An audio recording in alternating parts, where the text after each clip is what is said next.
এই যে ওর হাতটা আমি এত বছর ধরে সংসার করি, ওই হাতটা এই হাতটা তো আমি চিনি। কিন্তু একটি ভ্যানের ওপর পুলিশের স্তূপ করে লাশ রাখার যে ভিডিওটি ফেসবুকে ছড়িয়ে পড়েছে সেটি ঢাকার বাইপাইলে আশুলিয়া থানার ঠিক পাশের ঘটনা বলে শনাক্ত করেছেন স্থানীয়রা। সেই ভিডিওর লাশের স্তূপ থেকে বের হয়ে থাকা ব্রাজিলের জার্সি পরিহিত এক ব্যক্তির হাত দেখে সেটিকে স্বামীর লাশ হিসেবে শনাক্ত করেছেন পোশাক কর্মী লাকি আক্তার। তার স্বামী দিনমজুর আবুল হোসেন গত 5ই অগস্ট থেকে নিখোঁজ। এ বিষয়ে আশুলিয়া থানায় একটি সাধারণ ডায়েরিও করেছেন লাকি। 250-টিরও বেশি ডিজাইন অপশন নিয়ে ওয়ালটন স্মার্ট ফ্রিজ, বোঝে আপনার প্রয়োজন। এই গেঞ্জিটাও তারপরে এতটা তার অমিল হবে না। এই যে লুঙ্গিটা আর এই যে জার্সিটা আর এই হাতটা পরে আছে, আমি তো এটা চিনি। আমার তো সকালবেলা এটি পরে বের হয়েছিল। লাকি আক্তার বলছেন, গত 5ই অগস্ট দুপুর 12টার দিকে বাসা থেকে বের হয়েছিলেন আবুল। এরপর তার কোনো খোঁজ পাওয়া যায়নি। 6 মাসের বাচ্চা কোলে লাকি এই কয়দিন ধরে হাসপাতাল, মর্গ, কারাগার, থানা থেকে শুরু করে সেনানিবাসে পর্যন্ত স্বামীর খোঁজে গিয়েছেন। পরে শুক্রবার রাতে তার একজন আত্মীয়কে কেউ একজন ভিডিওটি পাঠিয়ে দেখতে বলে।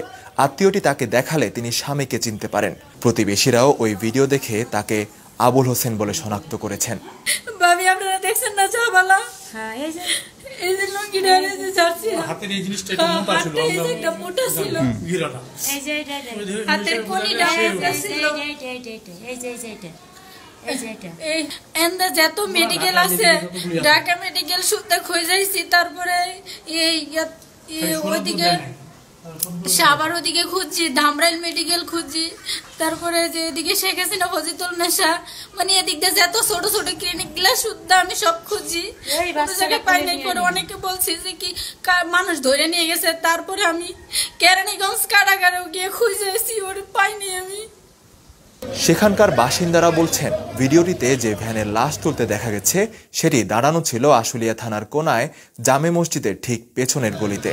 সময় তখন বিকেল 5টা থেকে 5:30। এর কিছুক্ষণ পর লাশগুলো পুলিশের একটি ভ্যানে তোলা হয়।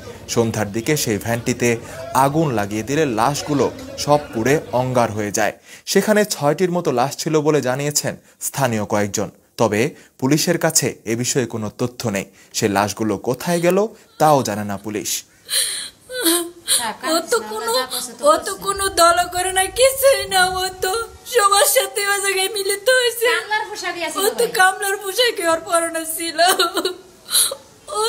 ওরে কেন ওর কেন পরিস্থিতি হইলো আমি তো এটাই। আমি দেশবাসীর কাছে, ছাত্র জনতার কাছে, রাষ্ট্রের কাছে আমি খালি আমার স্বামীর আর কিছু না।